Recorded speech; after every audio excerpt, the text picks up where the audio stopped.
Bismillahirrahmanirrahim. Assalamualaikum warahmatullahi wabarakatuh.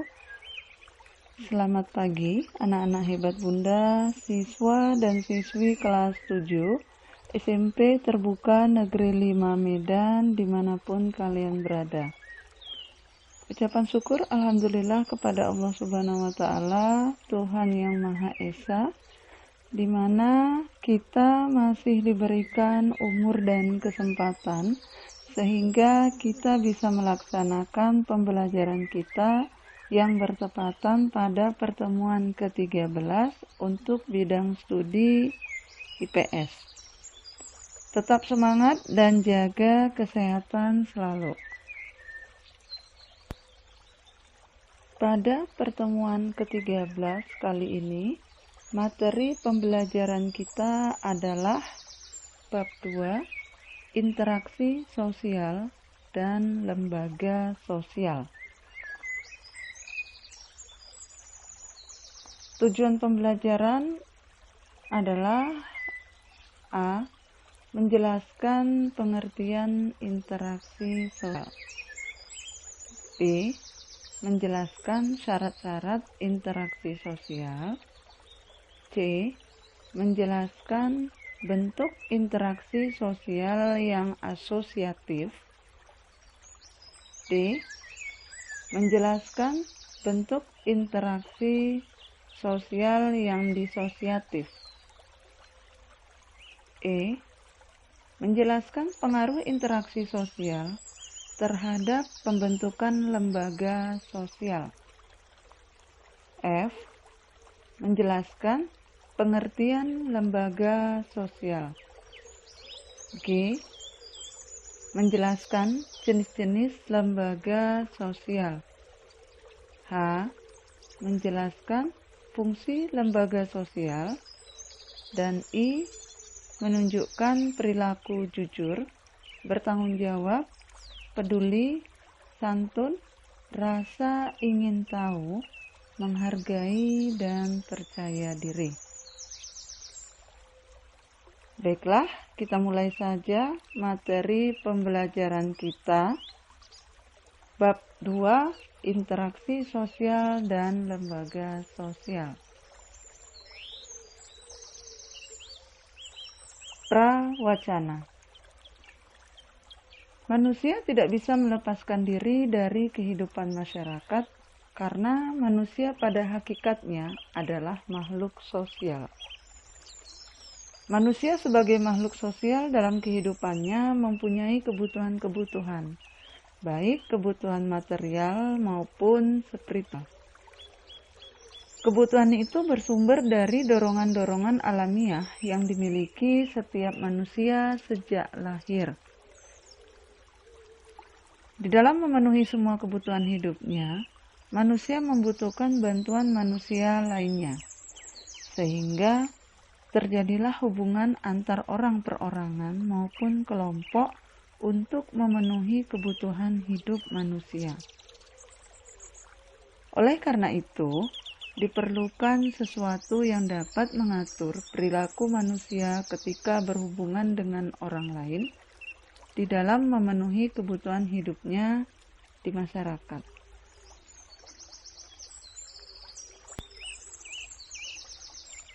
Kehidupan bermasyarakat merupakan proses kehidupan bagaimana seseorang dapat bersosialisasi, berinteraksi sesuai dengan nilai-nilai dan norma yang berlaku di dalam kelompok masyarakatnya. Namun demikian, proses yang paling dominan adalah proses bagaimana seseorang dapat berinteraksi di dalam kelompok masyarakatnya untuk pemenuhan kebutuhan hidupnya. Kita tahu bahwa seseorang tidak dapat hidup sendiri di muka bumi ini. Bagaimanapun juga, kehidupan selalu harus bergantung kepada orang di sekitar atau lingkungannya. Pada bab ini, kamu akan mempelajari interaksi sosial dan lembaga sosial yang membahas tentang pengertian interaksi sosial, syarat dan bentuk-bentuk interaksi sosial. pengaruh interaksi sosial terhadap lembaga sosial, dan pengertian serta jenis dan fungsi dari lembaga sosial. Sejumlah informasi yang tidak termuat di dalam materi ini, kamu dapat menelusurinya dari berbagai sumber, baik dari buku maupun internet.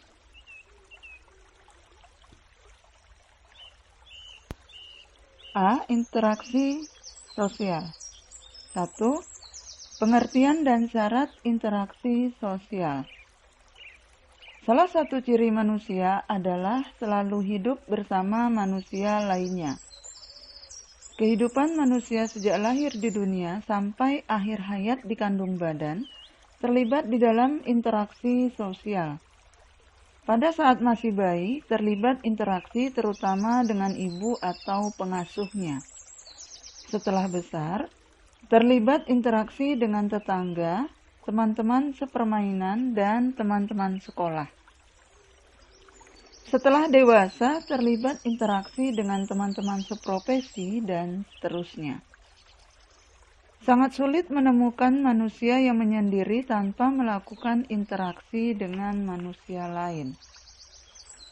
Pada dasarnya, manusia selalu ingin berkumpul dengan manusia lain, selalu ingin bertemu, berbicara, atau ingin melakukan kegiatan-kegiatan lain dengan manusia. Melalui pergaulannya di masyarakat, manusia terbentuk sebagai makhluk sosial. Manusia disebut makhluk sosial karena ia memiliki gregariusness, yaitu suatu naluri untuk selalu hidup dengan orang lain. Misalnya saja, nasi yang kita makan sehari-hari merupakan hasil kerja keras para petani. Rumah yang menjadi tempat tinggal kita merupakan hasil dari kerjasama para pekerja bangunan. Atau mungkin tetangga kita yang sudah membantu untuk mendirikan rumah.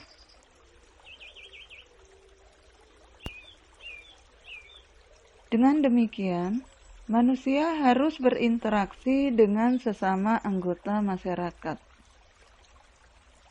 Bertemunya seseorang dengan orang lain atau kelompok lainnya, kemudian mereka saling berbicara, bekerja sama, dan seterusnya untuk mencapai tujuan bersama.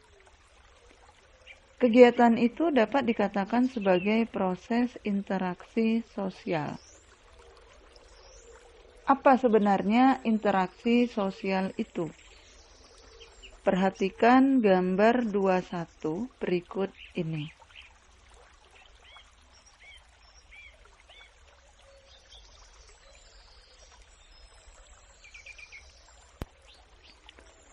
Interaksi sosial adalah hubungan-hubungan antara orang perorangan, antara kelompok manusia, maupun antara orang perorangan dan kelompok manusia. Di dalam interaksi sosial, hubungan yang terjadi harus dilakukan secara timbal balik oleh kedua belah pihak. Artinya, kedua belah pihak harus saling merespon. Jika yang satu bertanya, maka dia menjawab. Jika diminta bantuan, dia membantu. Jika diajak bermain, dia ikut main. Dengan demikian, interaksi sosial adalah hubungan yang terjadi antara manusia dengan manusia yang lain, baik secara individu maupun dengan kelompok. Manusia melakukan interaksi sosial di dalam kehidupannya untuk memenuhi berbagai kebutuhan pokok, yaitu sandang, pangan, dan papan, kebutuhan dan ketertiban, kebutuhan akan pendidikan dan kesehatan, kebutuhan akan kasih sayang. Proses interaksi sosial akan terjadi apabila di antara pihak yang berinteraksi melakukan kontak sosial dan komunikasi. kontak sosial dan komunikasi sosial merupakan syarat terjadinya interaksi sosial. Tanpa adanya kedua syarat itu, interaksi sosial tidak akan terjadi. Melalui kontak dan komunikasi, seseorang akan memberikan tafsiran pada perilaku orang lain atau perasaan-perasaan yang ingin disampaikan kepada orang lain.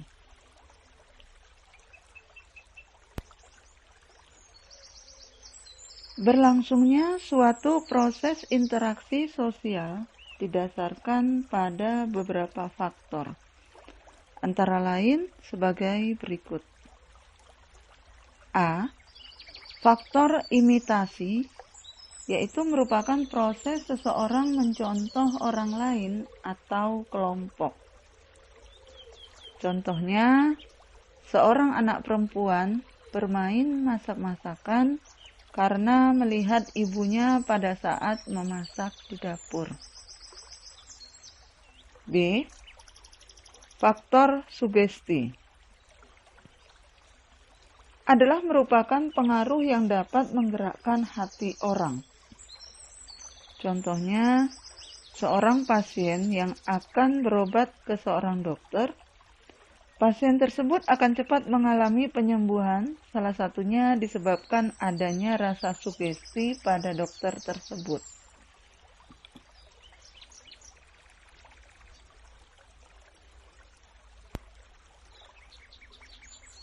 C. Faktor identifikasi merupakan kecenderungan-kecenderungan atau keinginan-keinginan di dalam diri seseorang untuk menjadi sama dengan orang lain. Contohnya, seorang anak yang mengidolakan pemain bola sehingga semua tingkah laku idolanya akan dilakukan. D. Faktor simpati adalah merupakan kemampuan untuk merasakan diri seolah-olah dalam keadaan orang lain dan ikut merasakan apa yang dilakukan, dialami, atau diderita orang lain. Contohnya, pada saat ada tetangga kita yang tertimpa musibah, maka kita ikut merasakan kesedihannya dan berusaha membantunya. Faktor-faktor tersebut dapat bergerak sendiri-sendiri, secara terpisah maupun dalam keadaan tergabung.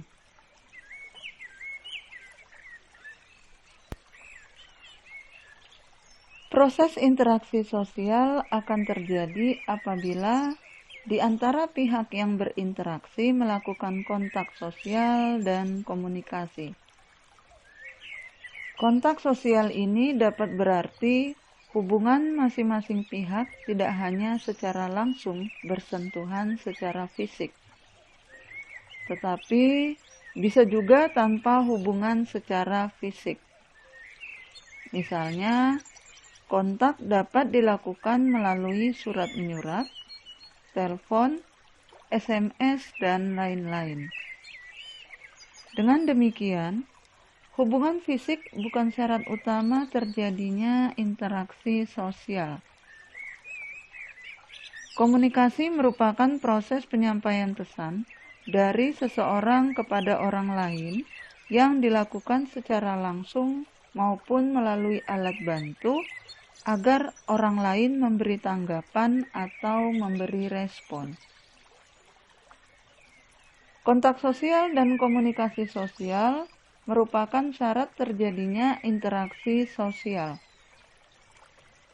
Tanpa adanya kedua syarat itu, interaksi sosial tidak akan terjadi. Melalui kontak dan komunikasi, seseorang akan memberikan tafsiran pada perilaku orang lain atau perasaan-perasaan yang ingin disampaikan kepada orang lain.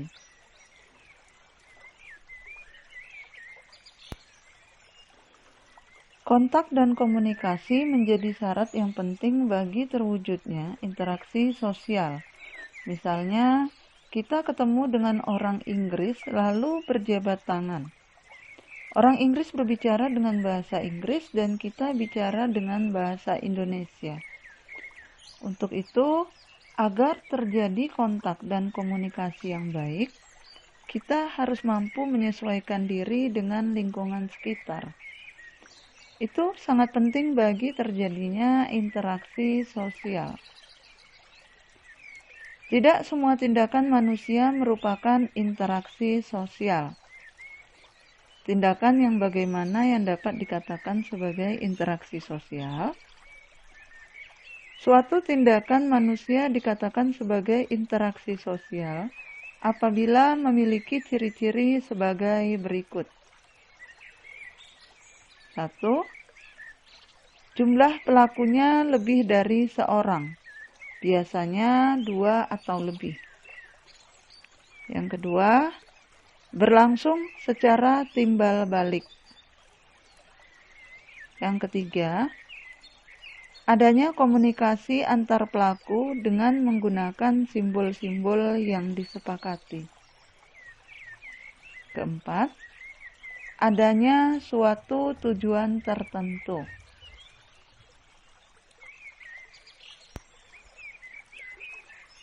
Berlangsungnya interaksi sosial di dalam masyarakat, terdapat aturan yang mengatur perilaku manusia di dalam berinteraksi.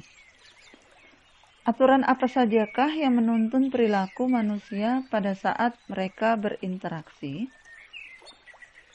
Ada 3 jenis aturan, yaitu aturan mengenai ruang, mengenai waktu, dan mengenai gerak dan sikap tubuh. Aturan mengenai ruang di mana terjadinya interaksi sosial tersebut, misalnya interaksi yang terjadi di rumah antara orang tua dengan anak, anak dengan anak.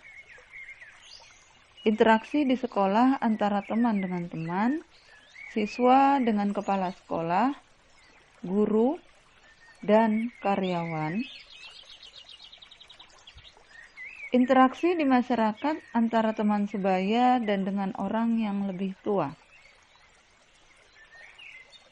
Aturan mengenai waktu, aturan mengenai kapan interaksi sosial itu terjadi. Misalnya, interaksi sosial dulu dan sekarang. Aturan mengenai gerak dan sikap tubuh.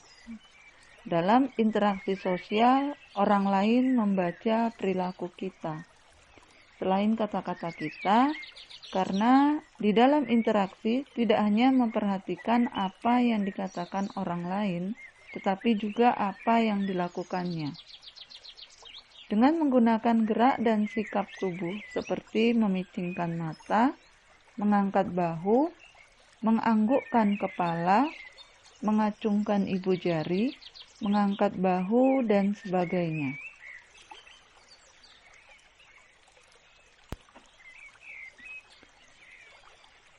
Sekarang, ada beberapa pertanyaan yang harus kalian jawab, di antaranya adalah 1.